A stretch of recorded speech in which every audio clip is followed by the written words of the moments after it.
오직 여호와를 앙망하는 자들이라는 제목으로 주의 말씀을 증거하겠습니다. 여러분, 하나님께서는 어떤 사람을 좋아하실까요? 여러 가지가 있겠지만 그 중에 한 가지를 말하면 바로 겸손한 자입니다. 우리 하나님께서는 겸손한 자를 좋아하십니다. 그리고 그런 자를 높이시며 사용하시며 크신 은혜를 베풀어 주십니다. 성경은 겸손한 자에게 주시는 은혜와 복이 있다고 말씀을 하고 있습니다. 잠언 29장 23절에 보면 사람이 교만하면 낮아지게 되겠고 마음이 겸손하면 영예를 얻으리라고 말씀하고 있습니다. 그리고 야고보서 4장 6절에는 하나님이 교만한 자를 물리치시고 겸손한 자에게 은혜를 주신다 하였느니라고 말씀했습니다. 그러면 겸손한 자는 어떤 사람을 의미하는 것일까요? 여러분, 성경에서 말하는 겸손은 한마디로 말해서 심령이 가난한 상태라고 말할 수 있을 것 같습니다. 우리 주님께서는 상상수훈의 말씀을 시작하시면서 그 첫 번째로 심령이 가난한 자는 복이 있다라고 말씀하셨습니다. 여기서 말하는 가난은 어떤 상태를 말합니까? 그것은 상대적 빈곤이 아닌 절대 빈곤을 의미하는데 당장 오늘 먹을 끼니도 없는 사람의 상태를 뜻합니다. 그러니까 누군가가 도와주지 않으면 도저히 살아갈 수 없는 그런 상태를 의미하는 것입니다. 그런 자는 우리 주님 앞에서 이렇게 고백할 수밖에 없습니다. 주님, 저는 당신의 은혜가 없으면 죽습니다. 오직 주님 당신만이 저의 모든 것이며 소망입니다. 저를 불쌍히 여겨주십시오. 저에게는 주님밖에 없습니다라고 고백할 수밖에 없다는 겁니다. 이렇듯 심령이 절대적으로 가난한 자는 하나님 앞에서 겸손하게 자신을 낮추며 살아갈 수밖에 없습니다. 하나님이 없으면, 우리 주님의 은혜가 없으면 한순간도 살 수 없는 존재이며 주님의 은혜가 아니면 아무것도 아님을, 아무것도 할 수 없음을 알기 때문입니다. 사랑하는 성도 여러분, 하나님께서는 지금도 이런 자를 찾고 계십니다. 절대 빈곤의 마음으로 오직 여호와 하나님을 바라고 의지하는 자, 하나님의 도움 없이는 단 하루도 살아갈 수 없다고 고백하는 자, 그래서 그분 앞에 날마다 엎드려 살아가는 자, 이런 자를 찾고 계신다는 겁니다. 우리 모두가 하나님이 찾으시는 겸손한 자가 되기를 원합니다. 그리하여 하나님이 주시는 크신 은혜를 누리고 복을 얻게 되기를 진심으로 바랍니다. 그렇게 살아가는 자를 하나님께서는 반드시 높여주시고 사용하실 것입니다. 여러분, 한 사람 한 사람이 그런 자가 되어 하나님께 쓰임받고 날마다 우리 주님을 닮아갈 수 있기를 주의 이름으로 축복합니다. 오늘 본문에 나오는 이스라엘 곧 유다 백성들은 하나님 앞에서 겸손하지 못했습니다. 오히려 아주 거만했고 교만했습니다. 많은 것을 가지고 그것을 누리자 그들은 변하기 시작했습니다. 변질 되었다는 겁니다. 하나님으로부터 멀어지고 그분의 말씀에 경청하지 않았습니다. 그럼에도 불구하고 하나님께서는 이스라엘 백성들을 사랑하셨고 그들이 큰 민족, 큰 나라가 되어 복을 받으며 살아가기를 원하셨습니다. 그렇게 하기 위해서는 그들은 낮아져 겸손해져야 했습니다. 심령이 가난해져, 즉 낮아져서 하나님의 말씀의 생수가 흘러 들어가야 했습니다. 그러나 불행하게도 그들은 낮아지는 데 실패했습니다. 그들은 하나님 앞에서 목을 꼿꼿이 세웠고 하나님을 거역하며 그 여호와 하나님께 대들었고 우상을 숭배하면서 자신들이 원한 대로 살았습니다. 마치 자기 자신들이 주인인 양, 왕인 것처럼 행세를 했다는 것입니다. 여러분, 그런 마음 상태에서는 하나님의 말씀이 흘러 들어갈 수가 없었습니다. 이런 백성들을 우리 하나님께서는 어떻게 하셨습니까? 하나님께서는 그들을 사랑의 매로 때리셨습니다.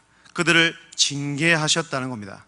잠언 3원 11장 12절을 보면 이런 말씀이 있습니다. 내 아들아, 여호와의 징계를 경히 여기지 말라.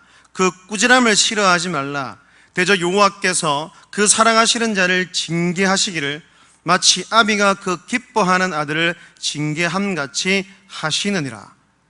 여러분, 징계는 하나님이 이스라엘을 사랑하는 증거였습니다. 솔로몬 이후 그 나라는 북왕국 이스라엘과 남왕국 유다로 분열되었고 북이스라엘은 아수르에게 멸망당하고 말았습니다. 남유다는 어떻게 되었습니까?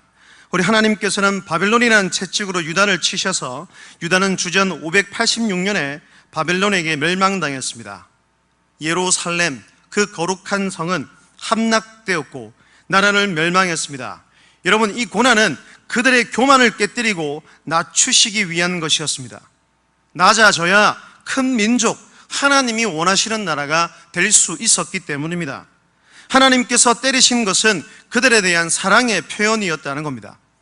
극심한 고난에 떨어진 이스라엘 백성들은 탄식하고 슬퍼했습니다. 그들의 슬픔이 시편 137편에 아주 잘 드러나 있는데 1절을 보면 이렇습니다. 우리가 바벨론의 여러 강변 거기 앉아서 시온을 기억하며 울었도다. 여러분, 이 울음은 나라를 위한 울음이었고 그리고 성전을 위한 울음이었으며 참회하는 울음이었습니다. 이들은 단순히 슬퍼하기만 한 것은 아닙니다. 하나님께 부르짖고 그분께 매달리며 간절히 기도했습니다. 어서 빨리 고국에 돌아갈 수 있기를, 어서 빨리 예루살렘, 또 예루살렘에 있는 그 거룩한 성이 회복될 수 있기를, 어서 빨리 그 나라가 다시 견고하게 세워지기를 기도했다는 것입니다. 그러나 문제는 시간이 지나도 아무런 일도 일어나지 않았을 때 그들은 낙심하고 좌절했습니다. 그래서 그들에게 남은 것은 의심과 원망뿐이었습니다. 이들의 불평과 원망이 오늘 본문 27절에 보면 좀 잘 드러나고 있습니다. 27절을 함께 읽겠습니다. 시작. 야곱아, 길은 여호와께 숨겨졌으며 내 송사는 내 하나님에게서 벗어난다 하느냐. 표준 세번역 성경으로 보면 의미를 더 명확하게 알 수 있습니다. 제가 읽어드릴게요. 야곱아, 네가 어찌하여 불평하며, 이스라엘아, 네가 어찌하여 불만을 토로하느냐. 어찌하여 주님께서는 나의 사정을 모르시고 하나님께서는 나의 정당한 권리를 지켜주시지 않는다고 하느냐. 그렇게 계속해서 선지자를 통하여 하나님께 원망하며 불평했다는 것입니다. 이들의 원망에 대한 하나님의 반응은 꾸지람이었습니다. 28절 초반부에 보시면 이런 말씀이죠. 너는 알지 못하느냐, 듣지 못하였느냐. 하나님께서는 너희들은 내 백성이라 하면서도 아직도 나를 모르느냐, 왜 나의 말을 듣지 않느냐고 책망하고 꾸짖으셨습니다. 실제로 이스라엘은 하나님을 제대로 알지 못했습니다. 그 여호와 하나님이 어떤 분이신지를 제대로 알지 못하고 깨닫지 못했다는 것입니다. 그렇다면 구체적으로 이스라엘이 알지 못하고 깨닫지 못한 것은 과연 무엇이었을까요? 첫 번째로 그들은 위로하시는 하나님의 손길을 알지 못했습니다. 이사야 40장 전반부를 보면 이스라엘을 향한 하나님의 위로의 말씀이 계속해서 드러나고 기록되어 있습니다. 1절을 보면 이렇습니다. 너희의 하나님이 이르시되 너희는 위로하라, 내 백성을 위로하라. 하나님께서는 그들을 위로하시는 분이었습니다. 그러나 백성들은 그 사실을 알지 못했습니다. 오히려 도대체 언제 우리를 위로해 주셨는가? 우리는 이처럼 포로로 고통받고 있지 않는가라고 생각하면서 하나님을 원망할 뿐이었다는 겁니다. 그렇다면 우리 하나님께서는 포로된 유다 백성들을 어떻게 위로하고 계셨을까요? 여러분, 무엇보다 하나님께서는 그분의 말씀으로 이스라엘을 위로하고 계셨습니다. 예레미야와 이사야 그리고 다니엘과 에스겔과 같은 선지자와 예언자를 세워 포로된 그들에게 끊임없이 반복해서 계속적으로 말씀하셨습니다. 세움을 받은 그들의 입에서 선포되는 하나님의 말씀을 통해 이스라엘이 위로받고 회복되기를 원하셨습니다. 위로의 말씀을 통해 소망을 품고 그 징계, 그 고난의 시간을 잘 견디고 인내하기를 원하셨다는 겁니다. 그뿐만이 아니었습니다. 하나님께서는 믿음의 사람들을 통해서 이스라엘을 계속 위로하고 계셨습니다. 포로로 잡혀간 몇몇의 인물들을 최고의 자리에 앉게 하셨습니다. 여러분, 잡혀간 포로가 그 나라의 요직에 오른다는 것은 기적과도 같은 일입니다. 그 대표적인 인물이 누구입니까? 다니엘과 그의 세 친구들입니다. 하나님께서는 그들을 바벨론의 최고의 자리에 앉히셨습니다. 신앙과 정절과 지조를 지킨 그들을 하나님의 지혜와 능력으로 그 자리에 앉게 하셨습니다. 이것을 통해 하나님께서는 이스라엘을 절대로 버리지 않고 항상 함께 하시어 그들을 붙들고 계신다는 사실을 보여주셨습니다. 그러나 그들은 깨닫지 못했습니다. 하나님께서 자기들을 위하여 아무것도 하지 않으신다고 불평하고 원망할 뿐이었습니다. 사랑하는 성도 여러분, 자기 백성을 향한 하나님의 손길은 언제나 변함이 없습니다. 할렐루야. 문제는 그 손길을 느끼지 못하고 영적으로 둔해져 있는 유다 백성들에게 있었습니다. 하나님께서는 늘 그들을 위해 일하고 계셨습니다. 여러분, 지금도 마찬가지입니다. 하나님께서는 성도인 우리를 항상 지키시고 보호하십니다.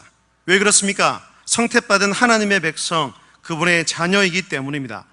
하나님께서는 지금도 그분의 말씀으로 주변의 소중한 사람들을 통해서 여러 경로로 우리를 격려하며 위로하십니다. 우리가 깨닫지 못할 뿐입니다. 기억하십시오. 하나님의 위로는 언제나 그 고난보다 훨씬 큽니다. 하나님의 위로의 손길은 언제나 차고 넘친다는 겁니다. 문제는 위로의 손길을 깨닫지 못하는 우리에게 있습니다. 충분히 감사할 조건을 주고 충분히 찬양할 조건을 줬음에도 불구하고 깨닫지 못하는 우리가 문제라는 겁니다. 어떤 일이 있어도 자기 백성을 버리지 않는 하나님을 무한히 신뢰하십시오. 무엇보다 그분의 말씀을 통해 완전한 위로를 얻는 여러분이 되시기를 주의 이름으로 축복합니다. 하나님께서는 오늘도 말씀하고 계십니다. 그분의 음성에 귀를 기울이십시오. 특별히 설교자를 통해 여러분 각자에게 주시는 하나님의 메시지를 놓치지를 말기를 바랍니다. 여러분 각자에게 주시는 메시지를 꼭 발견하여 그 말씀을 통해 위로를 얻고 회복되는 여러분 모두가 되시기를 주의 이름으로 축복합니다. 두 번째로, 그리고 그들은 더디지만 진행되고 있는 그 하나님의 구원의 역사를 제대로 깨닫지 못했습니다. 그들은 하나님께서 당장 자신들의 기도에 응답해 주셔야 한다고 생각했습니다. 그러나 하나님께서는 구원할 때를 좀 더 뒤로 늦추고 계셨습니다. 여러분, 하나님의 역사는 다 때가 있습니다. 그 때가 찰 때까지 힘들어도 인내하고 기다려야 합니다. 아마 바벨론의 포로로 끌려가자마자 구원을 받았다면 그들은 하나님께 감사하지 않았을 것입니다. 하나님께서는 구원의 소망이 하나님께만 있음을 깨닫고 지난날의 죄를 깊이 회개하기까지 기다리게 하셨습니다. 그래야 그들이 하나님의 구원의 역사를 온전히 믿을 수 있기 때문입니다. 우리가 믿는 하나님은 신실하신 분입니다. 그리고 너무나 정확하신 분입니다. 그분이 정해놓으신 때를 기다리는 것이 중요하다는 것이죠. 마찬가지로 우리 교회를 향한 하나님의 때가 있습니다. 한 번 더 말씀드리지만 하나님께서는 자신의 백성과 자기 교회를 절대로 내버려 두시지 않습니다. 하나님의 때가 이를 때까지 참고 인내해야 합니다. 사랑하는 여러분, 우리 교회를 향한 하나님의 때를 기다리십시오. 더 기도하고 엎드리시기를 바랍니다. 기도의 분량을 채우시기를 바랍니다. 물론 기다리는 그 시간이 힘들고 어려울 수도 있습니다. 하지만 그 또한 감사라 여기고 그런 기회를 주신 하나님께 더 가까이 나아가는 저와 여러분 모두가 되시기를 주의 이름으로 축복합니다. 하나님이 주신 이 기회를 우리는 붙잡아야 합니다. 그리하면 하나님께서 더 좋은 것으로 채워주실 것입니다. 하나님이 정해놓으신 그때가 이르면 우리가 생각했던 것보다, 아니 그것과는 비교할 수 없을 정도의 결과물로 우리에게 보답해 주실 줄로 믿습니다. 그것을 기대하며 하루하루 잘 견디고 더 기도하고 더 찬양하고 더 예배하는 우리 믿음의 공동체가 될 수 있기를 주의 이름으로 축복합니다. 하나님께서는 이스라엘 곧 유다 백성들의 구원을 위해 한 사람을 준비하고 계셨습니다. 그 한 사람이 바로 고레스라는 인물입니다. 이 고레스는 하나님께서 준비한 사람이었습니다. 하나님께서는 이스라엘을 위해 그를 준비하고 그 나라의 왕으로 세우셨습니다. 이에 대해 이사야 45장 1절은 이렇게 기록하고 있습니다. 한번 찾아서 2장 정도만 넘기면 될 것 같네요.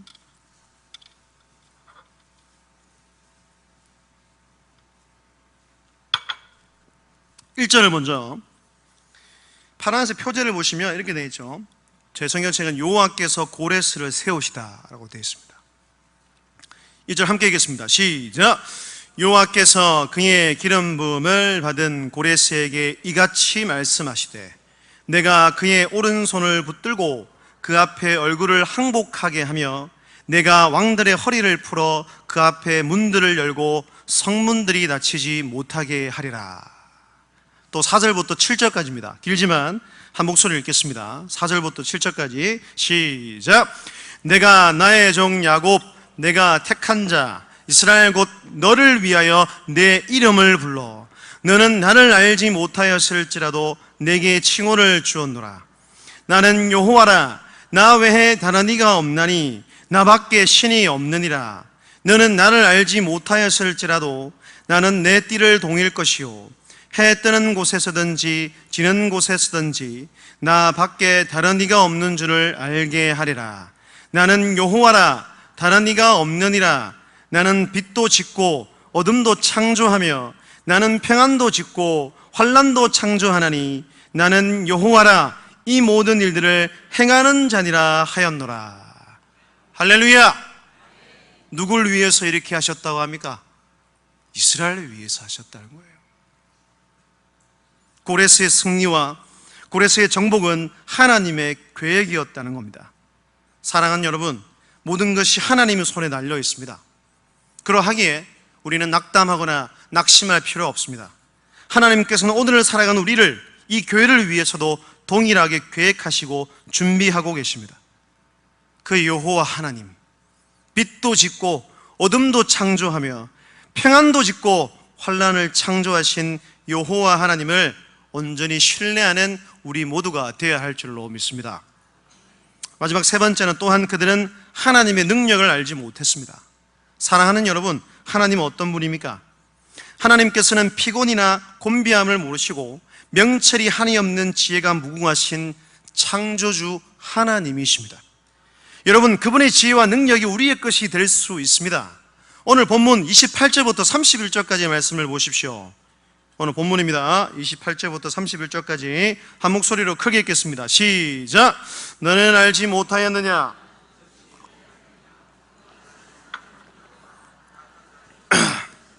피곤하지 않으시며 곤비하지 않으시며 명철이 한이 없으시며 피곤한 자에게는 능력을 주시며 무능한 자에게는 힘을 더하시나니 소년이라도 피곤하며 곤비하며 장정이라도 넘어지며 쓰러지되 오직 여호와를 앙망하는 자는 새 힘을 얻으리니 독수리가 날개치며 올라감 같을 것이요 다른 박질을 하여도 곤비하지 아니하겠고 걸어가도 피곤하지 아니하리로다. 아멘. 하나님께서는 새 힘을 주시는 분입니다. 새 힘은 어떤 힘입니까? 한 사람의 생애 중에 가장 힘이 넘칠 때가 아마도 제 생각에는 소년 시절과 청년 시절인 것 같습니다. 나이로 따지면 제가 닥터가 아니기 때문에 정확한 연령은 모르겠지만 아마 10대 후반에서 30대 초반의 정도가 나이가 될 것 같습니다. 제가 스포츠를 좋아하잖아요.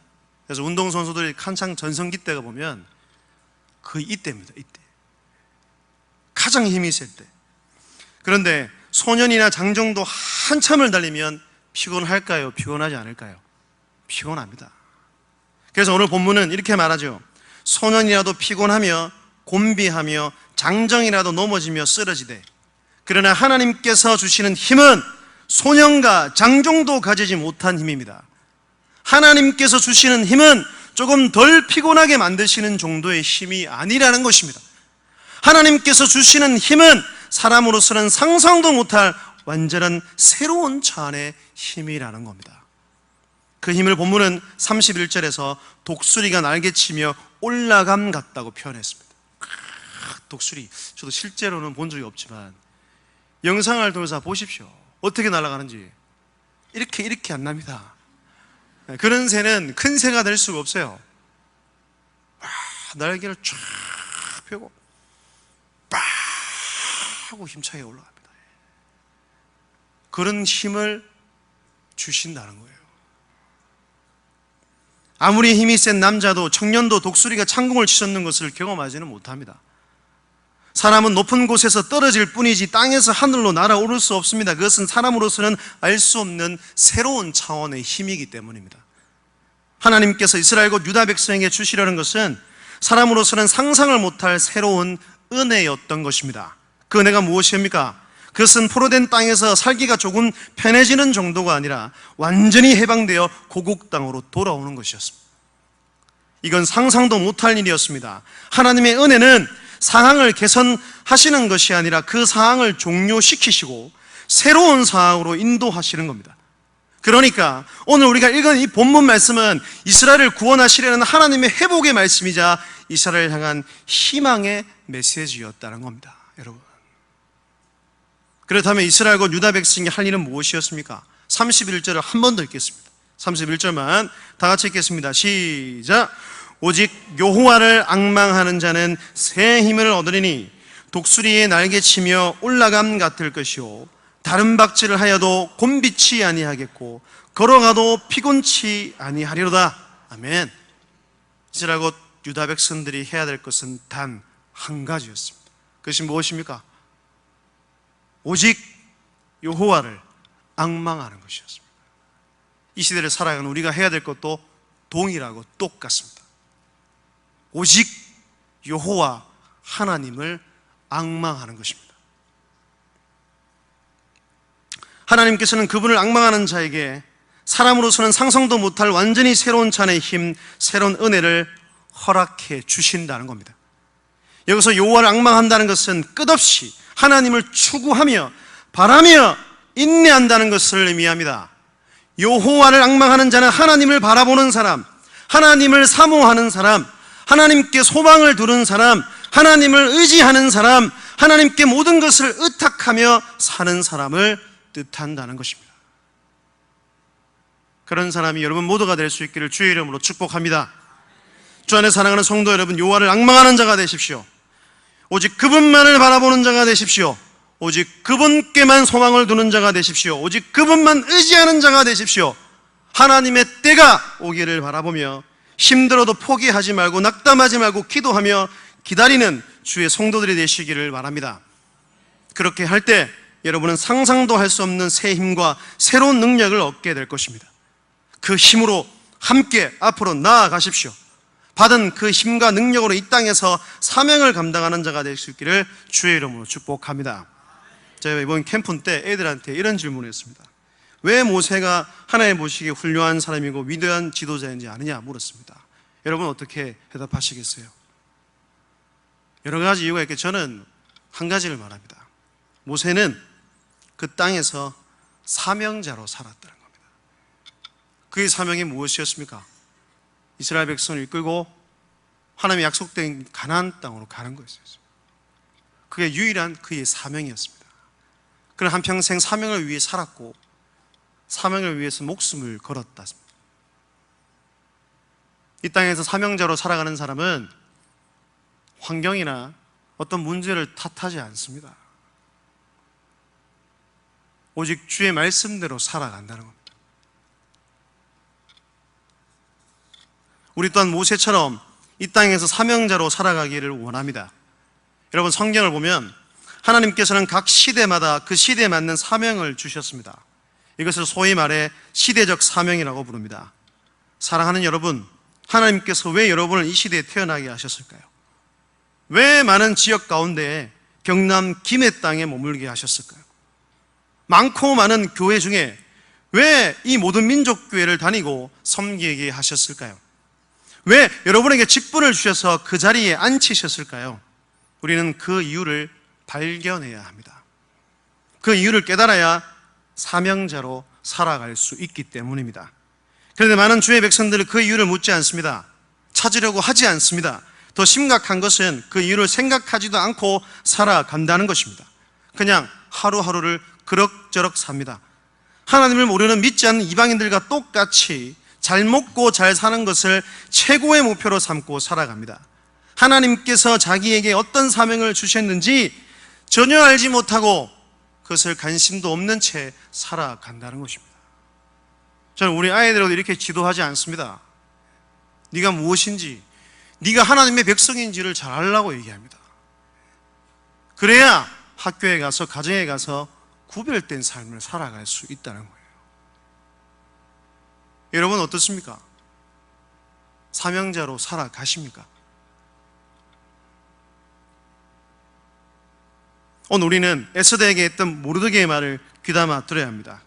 그 말을 마음에 새겨야 한다는 겁니다. 에스더 4장 14절에서 이렇게 얘기하죠. 이때 네가 만일 잠잠하여 말이 없으면 유다인은 다른 데로 말미암아 노임과 구원을 얻으려니와 너와 내 아버지 집은 멸망하리라.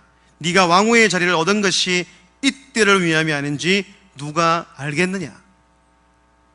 에스더는 자신의 사명을 발견하고 이렇게 얘기를 합니다. 에스더 4장 16절이죠. 당신은 가서 수산에 있는 유다인을 다 모으고 나를 위하여 금식하되 밤낮 3일을 먹지 말고 마시지도 마소서. 나도 나의 시녀와 더불어 이렇게 금식한 후에 규례를 어기고 왕에게 나아가리니 죽으면 죽으리라 하니라. 죽기를 각오하며 살아간답니다. 사명을 위해 죽기를 각오하는 이런 정신이 우리에게 필요합니다. 하나님이 주신 사명을 위해 죽기를 각오하는 사람은 오히려 죽는 것이 아니라 어떻게 될까요? 우리 성도 여러분, 삽니다. 그런 사람을 하나님께서는 외면하지 않는다는 거예요. 그런 교회를 하나님께서는 지키신다는 거예요. 어려운 가운데서도 하나님께서 부흥케 하실 줄로 믿습니다. 그런 교회가 우리 교회가 되었으면 좋겠습니다. 제가 올여름 사역을 준비하면서 제가 간증할 게 너무 많습니다. 제가 이때까지 캠프도 많이 하고 성경학교도 많이 했지만 제가 단언컨대 이번에 제일 좋았거든요. 근데 그 감동이 저에게만 있는 게 아니더라고요. 거기에 참석한 아이들, 거기에 같이 섬겼던 교사들이 그렇게 얘기를 합니다. 그러면 부서는 됩니다. 예? 부서가 되면 교회가 된다는 거예요. 어려운 게 중요한 게 아니에요. 제가 늘 말씀드리잖아요. 왜 가만히 있으세요? 왜? 하나님이 주신 명령이 있는데 이 교회를 왜 다니세요?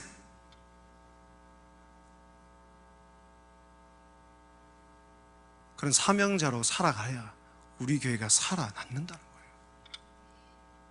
쪼그라들지 않고 오히려 더 일어나고 왕성하게 된다는 겁니다. 이렇게 하나님께 물으십시오. 어느 시대보다 타락한 이 시대에 태어나게 하신 이유가 무엇입니까? 내가 지금 이 자리에서 무엇을 해야 합니까?